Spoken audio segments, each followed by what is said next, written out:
धर्म के अंतिम तीर्थंकर भगवान महावीर ऐसे वीतरागी साधक हुए हैं जिन्होंने प्रत्येक आत्मा को परमात्मा के रूप में प्रतिष्ठित किया और धर्म की सनातन परंपरा को विश्व के समक्ष रखा। उनका मानना था कि ईश्वर जैसा चाहता है वैसा ही होता है, मनुष्य के हाथ में कुछ नहीं है। और इसी अवधारणा का सत्य जानने के लिए उन्होंने सत्य संधान की राह पकड़ी, तप किया और आत्मा अनुसंधान से यह घोषणा की कि ईश्वर सच्चिदानंद स्वरूप है। भारतीय ज्ञान परंपरा में आज भगवान महावीर के जीवन दर्शन पर आधारित देखिए यह विशेष रिपोर्ट।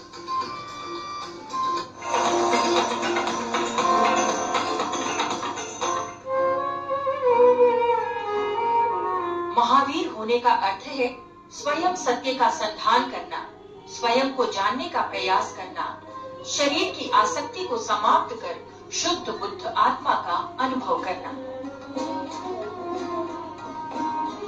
जैन धर्म भारत का अत्यंत प्राचीन आध्यात्मिक धर्म दर्शन है। इसकी प्राचीनता भारतीय सभ्यता के प्रागैतिहासिक काल तक प्राप्त होती है।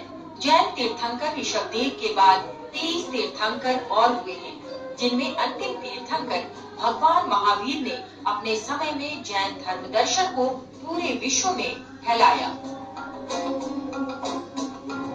तीर्थंकर भगवान महावीर का जन्म चैत्र शुक्ला त्रयोदशी के दिन वैशाली गणराज्य के कुंड ग्राम में ईसा की 6वीं शताब्दी पूर्व हुआ था। युवावस्था में ही संयम पूर्वक मुनि दीक्षा धारण कर 12 वर्ष तक कठोर तपस्या के बाद महावीर ने कैवल्य ज्ञान प्राप्त किया और अहिंसा, सत्य, अनेकांत, अपरिग्रह, सर्वोदय आदि सिद्धांतों का उपदेश देते हुए जन जन को कल्याण का मार्ग बताया। तीर्थंकर भगवान महावीर की सबसे बड़ी विशेषता ये थी कि उन्होंने अध्यात्म के क्षेत्र में भी लोकतंत्र की स्थापना की। भगवान महावीर का ये जो पुरुषार्थ का संदेश था कि व्यक्ति आत्म पुरुषार्थ करके अपना कल्याण कर सकता है, वो ऐसे समय में आया जब पूरे भारत की जनता ही नहीं बल्कि विश्व की जनता भगवान भरोसे बैठी हुई थी कि भगवान मेरा कल्याण कर देंगे। लेकिन भगवान महावीर ने कहा कि नहीं, अप्पा कत्ता विकत्ता च सुहाड़िया दुहाड़िया, कि आत्मा स्वयं के सुख और दुख का कर्ता धर्ता है, कोई और नहीं है। भगवान महावीर ने केवल मनुष्यों के ही कल्याण की बात नहीं की, बल्कि सभी जीवों के कल्याण का उपदेश दिया। उन्होंने जीवों को आध्यात्मिक उन्नति रूप आत्म कल्याण, जीव मात्र का कल्याण, दया, करुणा, शांति और समन्वय की शिक्षा दी। भगवान महावीर ने मुख्य रूप से अहिंसा, अनेकांत, स्यादवाद, अपरिग्रह और शाकाहार का सिद्धांत प्रस्तुत करते हुए अपने उपदेश में स्वयं सत्य की खोज पर बल दिया और सिखाया कि हमें सत्य के सभी पहलुओं को देखना चाहिए। अनेकांतवाद का अर्थ होता है एक ही वस्तु में अनंत धर्मात्मकता।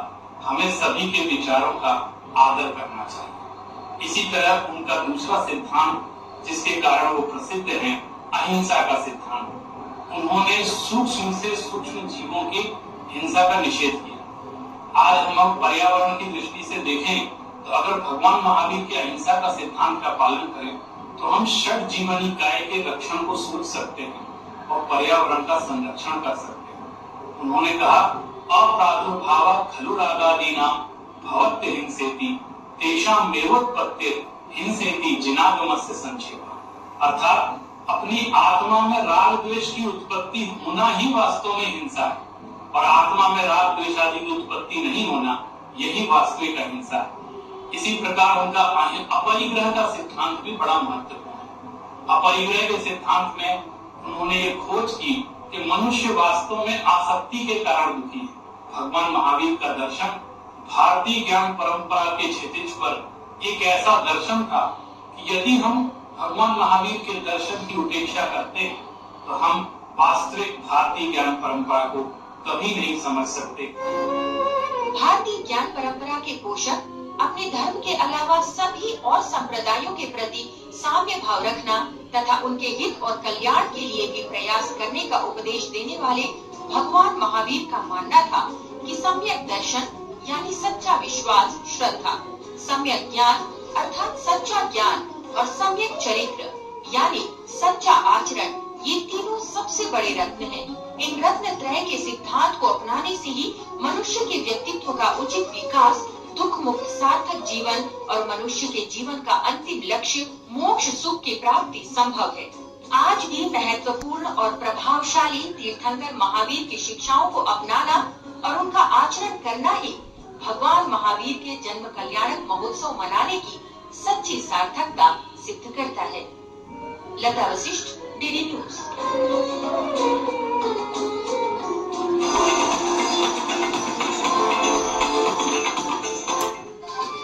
भारतीय ज्ञान परंपरा से जुड़ी इस विशेष प्रस्तुति के बाद अब बात स्वास्थ्य